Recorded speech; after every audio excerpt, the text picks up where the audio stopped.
কেউ কেউ অনেক চেষ্টা করেও চুল লম্বা করতে পারেন না। বাইরে থেকে যত যত্নই নেওয়া হোক না কেন, আপনার শরীর যদি পর্যাপ্ত পুষ্টি না পায় তবে চুল কাঙ্ক্ষিত পরিমাণ লম্বা হবে না, এমনকি চুল হারাবে তার উজ্জ্বলতাও।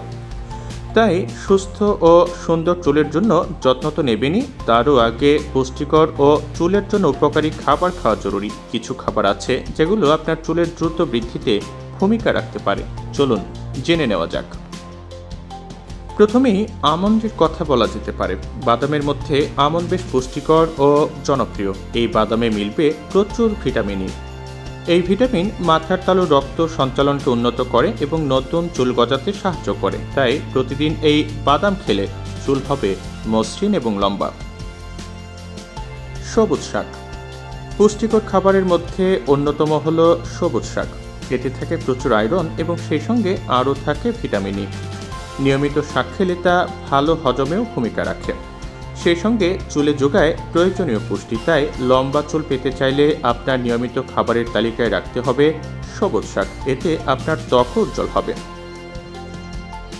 সূর্যমুখী বীজ। সূর্যমুখী বীজ হল ভিটামিন ই সমৃদ্ধ অন্যতম খাবার। এই বীজ আমাদের শরীরের জন্য নানাভাবে উপকার করে, সেই সঙ্গে চুল ভালো রাখতেও কাজ করে। ভিটামিন ই যুক্ত সূর্যমুখী বীজ আপনার স্কাল্পের স্বাস্থ্য বজায় রাখে এবং চুলের দ্রুত বৃদ্ধিতে সহায়তা করে। দই কিংবা সালাদের সঙ্গে খেতে পারেন এই বীজ। অ্যাভোকাডো। চুলের জন্য আরেকটি উপকারী খাবার হলো অ্যাভোকাডো। এই ফলে থাকে স্বাস্থ্যকর ফ্যাট এবং ভিটামিন ই। এটি শুধু শরীরের নয়, চুলের জন্য ভীষণ কার্যকরী। নিয়মিত অ্যাভোকাডো খেলে চুল মজবুত এবং সুন্দর হবে। সেই সঙ্গে পাবেন কাঙ্ক্ষিত চুল। প্রতিদিন সালাদের সঙ্গে মিশিয়ে অ্যাভোকাডো খেতে পারেন।